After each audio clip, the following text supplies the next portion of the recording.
राजनीति के आंगन से जुर्म की दुनिया तक, ग्रामीण इलाकों से शहर की गलियों तक, प्रदेश की हर छोटी बड़ी खबर से करेंगे आपको रूबरू।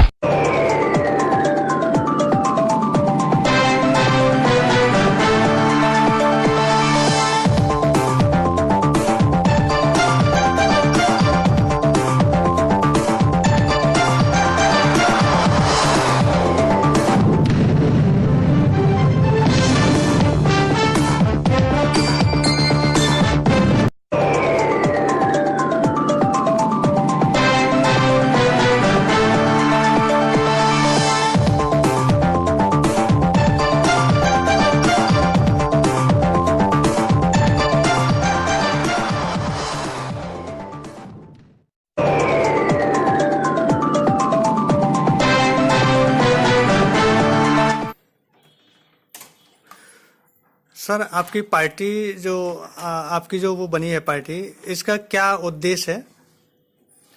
देखिए, भारतीय स्वदेशी कांग्रेस जो है वो भारत देश के अंदर स्वदेशी स्वराष्ट्र की स्थापना के लिए आई है। भारत देश के अंदर मैं देख रहा हूं कि पिछले इतने वर्षों से कि जो आर्थिक खुशहाली हमको भारत देश के अंदर चाहिए थी, वो आर्थिक खुशहाली अभी तक हो नहीं पाई। और एक कभी पीछे लगने लगा था कि रोटी कपड़ा और मकान भारत देश में सभी को मिलने लगा है, लेकिन जो पिछले अभी 7 साल की ये सरकार आई है, इसमें अर्थव्यवस्था देश की बहुत ही बिगड़ गई है।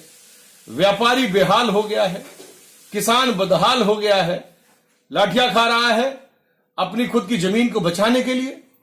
और आप देख रहे हैं कि युवाओं को रोजगार मुहैया नहीं हो पा रहा है, महिलाएं सुरक्षित नहीं है, बच्चों को नई पीढ़ी के लिए सोचना पड़ रहा है कि हमारी नई पीढ़ी भारत देश के अंदर कैसे सुरक्षित रहेगी। तो मैं ये कहना चाहता हूं कि भारत देश के अंदर भारतीय स्वदेशी कांग्रेस पार्टी और आपका भाई संजय अग्रवाल देश के अंदर स्वदेशी स्वराष्ट्र की स्थापना करना चाहती है हमारी पार्टी। और देश के अंतिम व्यक्ति तक को, जो प्रत्येक गांव में उपस्थित अंतिम व्यक्ति तक है, उसको हम आर्थिक दृष्टि से सशक्तिकरण प्रदान करें और उनको रोजगार मुहैया करवा पाए। इस संकल्प के साथ भारतीय स्वदेशी कांग्रेस पार्टी इस देश के अंदर काम करने के लिए आई है, जो राष्ट्रीय स्तर पर चुनाव लड़ेगी। 2024 का लोकसभा चुनाव भी लड़ेगी, सारी सीटों पर लड़ेगी। संगठन हमारा बनना शुरू हो गया है। इसके अलावा अभी तत्काल में हम बंगाल में 50 सीटें चुनाव लड़ने जा रहे हैं और उत्तर प्रदेश की पूरी 403 सीटें विधानसभा की, अभी वर्तमान में होने वाला पंचायत का चुनाव, हमारा उत्तराखंड का चुनाव, ये सभी चुनाव स्टेट इलेक्शन हम लोग लड़ेंगे और पूरी ताकत से लड़ेंगे। और हम इस देश के अंदर हम ये चाहते हैं कि जातिवाद खत्म हो, धर्म जो है, जो धर्म का बंटवारा भारत देश के अंदर हो गया है, पहले जात पात को बांटा गया, अब धर्म को बांट दिया गया, तो इस देश के अंदर धर्म का बंटवारा भी हम खत्म करके खुशहाली की तरफ बढ़े, उद्योग धंधे लगे, युवाओं को रोजगार मिले, महिलाएं सुरक्षित हों। और जो टैक्स है, जो हमारे देश का सभी लोग हम टैक्स देते हैं, उस टैक्स के बदले 3 चीजें कम से कम जरूर मिले। एक, मुफ्त में चिकित्सा उच्च कोटि की मिलनी चाहिए, और मुफ्त में शिक्षा उच्च कोटि की मिलनी चाहिए, और समानता के साथ मिलनी चाहिए, बराबर से मिलनी चाहिए। हमारा चाहे किसी प्रकार का कोई समाज हो, बराबरी का हक होना चाहिए, सबका साथ होना चाहिए, सबका विकास होना चाहिए। और तीसरी बात जो मैं कहना चाहता हूं कि भारत देश के अंदर मेरी सरकार, संजय अग्रवाल की सरकार आएगी। अब की बार हर जगह, अब हर जगह हर बार स्वदेशी सरकार आएगी, भारतीय स्वदेशी कांग्रेस की, संजय अग्रवाल की, आपकी, हम सबकी, जनता की, क्योंकि मेरा गठबंधन जनता के साथ में है।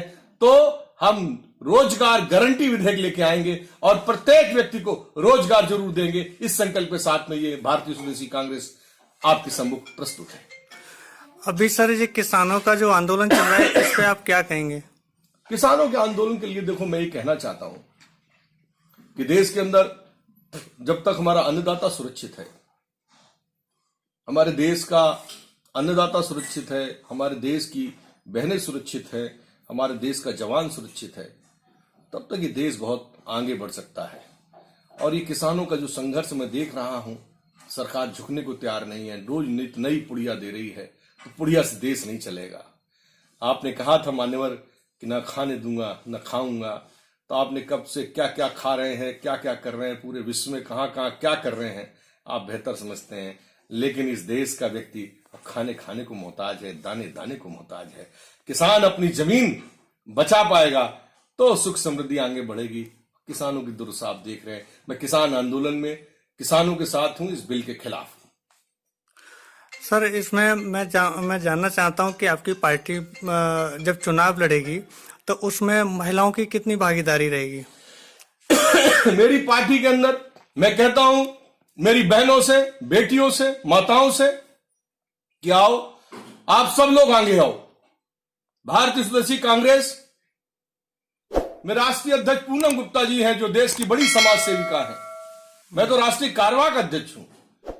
बहने आओ, एक बहन के साथ में बढ़ो। हम 50% की कम से कम भूमिका इस देश के अंदर महिलाओं की, बहन की, बेटियों की भागीदारी सुनिश्चित करना चाहते हैं, संकल्प के साथ सुनिश्चित करना चाहते हैं। लेकिन इसके लिए मैं आह्वान करता हूं कि बहनों आओ, भारतीय स्वदेशी कांग्रेस को ज्वाइन करो और अपनी जिम्मेदारी महसूस करो। यह आपका अपना प्लेटफॉर्म है, यहां आप अपने खुद फैसले मान सम्मान के साथ ले सकते हैं, पूर्ण सुरक्षा के साथ ले सकते हैं। युवाओं की कितनी भागीदारी रहेगी?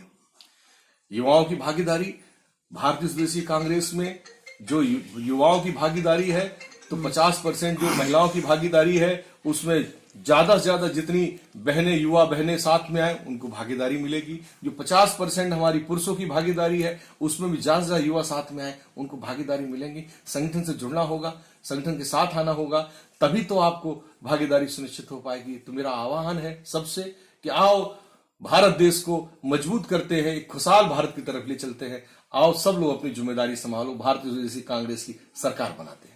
सर एक सवाल और है कि अभी यूपी में जो निकाय चुनाव आने वाला है और उसमें बसपा और सपा बढ़ चढ़ के हिस्सा लेती है और आप भी कह रहे हैं कि हम भी निकाय चुनाव में जाएंगे।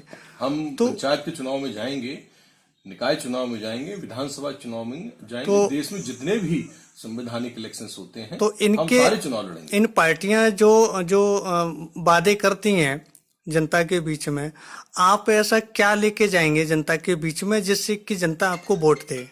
हम सबसे पहले जनता के बटुए भरना चाहते हैं, जनता को आर्थिक खुशहाली देना चाहते हैं। इसके लिए हम एक एक आदमी को, जो भी भारत देश के अंदर है, सबको आर्थिक संपन्नता दिलाने के लिए रोजगार से जोड़ेंगे, नौकरियां देंगे, बेरोजगारी इस देश का दूर करेंगे। सबसे बड़ा संकल्प तो हमारा बेरोजगारी दूर करने का है, काम पैदा करने का है, हर व्यक्ति को काम देने का है। तो सर जितने जो उद्योग धंधे जो होते हैं आप देख रहे हैं कि वो धीमे धीमे खत्म होते जा रहे हैं, तो आपकी पार्टी अगर सत्ता में आती है तो क्या वो नए उद्योगों का लगाने का काम करेगी? हाँ बिल्कुल करेगी, बिल्कुल करेगी।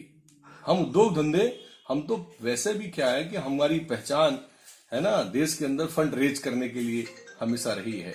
हमने कहा है कि इस देश के अंदर घर घर व्यापार, हर घर व्यापार, घर घर उद्योग, हर घर उद्योग। और भारत देश की जनता को मैं ये कहना चाहता हूं कि जो मेरा हमेशा 1991 में मैंने स्वदेशी संगठन बनाया, 1991 से अखिल भारतीय व्यापार महासभा आपके साथ काम कर रही है और मैंने प्रत्येक व्यक्ति को देश के मैंने ये कहना चाहा है कि आओ हम सब मिलकर के काम करें, रोजगार करें। और आज काम नहीं मिल रहा है, रोजगार नहीं मिल रहा है, नौकरियां नहीं है। हमारा संकल्प है कि ये सब चीजें हम देश की जनता को दे पाए, पूरे 135 करोड़ की जनता को ये सारी चीजें हम दे पाए। और अभी आप माहौल देख रहे हैं देश में कि 80 करोड़ आदमी किस तरीके से चावल के लिए, दाल के लिए, आटे के लिए, भाइयों ने बताया, भाइयों बहनों मैंने लाइन पे लगा दिया 80 करोड़ आदमी को, मैं ये दिया वो दिया। मैं तो देखा नहीं किसको कहां क्या मिला, लेकिन कागजों में जरूर बनाया होगा। मैं ये भी जानना चाहता हूं कि किसको दिया, कब दिया, कैसे दिया, और ये देश इतना गरीब क्यों है कि 80 करोड़ आदमी को आपको ये देना पड़ता है? आप क्यों पैकेज की बात करते हैं? आपने कहा कि कोई बहन की असमत लूट गई, वो जला के मार दी गई, उसको पैकेज देते, उसको मुआवजा देते।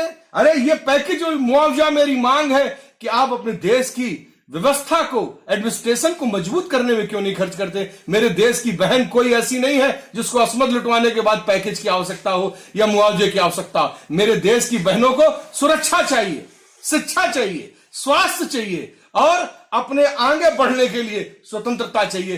वो चाहती है मेरी बहन। मेरी बहन कभी भी किसी प्रकार के धोखे में नहीं रहना चाहती है और किसी के देश के किसी भी आदमी को पैकेज की आवश्यकता नहीं है। मान्यवर, इस देश के अंदर अभी आपने कहा कि 17 साल की नौकरी 35 साल तक चलेगी किस जवानों की? कैसे लड़ेगा मेरा बुजुर्ग भाई वहां पर जो जिसके शरीर में वो ताकत नहीं होगी? तो देश की सुरक्षा से भी खिलवाड़ ना करें। ऐसा भी मुझे पता लगा है जवानों के, फौजियों के द्वारा। अगर इस तरह का कोई भी पॉलिसी आप लेके आना चाहते हैं तो तत्काल जो है ना, देश की सेना के हित में भी सोचें, देश के हित में सोचें, देश के किसानों के हित में सोचें, देश के व्यापारियों के हित में सोचें, देश के युवाओं के हित में सोचें, देश के बहनों के हित में सोचें। और आपने कहा था कि मेरा देश में बिकने नहीं दूंगा। क्यों बिक रही रेल मेरे देश की? क्यों बिकने जा रही है मेरे यहां की बिजली? तो ये भाई संजय अग्रवाल, मैं जरूर अपने भारत देश की संपत्ति को बिकने नहीं दूंगा, क्योंकि ये हमारी जनता की, हम सबकी संपत्ति है। आप कोई भी आदमी, चाहे सरकार में आज आप बैठे हैं, चाहे कल हम बैठे हैं, लेकिन किसी को भी सरकारी संपत्ति को बेचने का अधिकार नहीं है, क्योंकि हम सब केयर टेकर होते हैं। हम कोई मालिक थोड़े बन जाते हैं इसके। ये फैसला जनता के होने चाहिए, ना कि सरकार के होने चाहिए।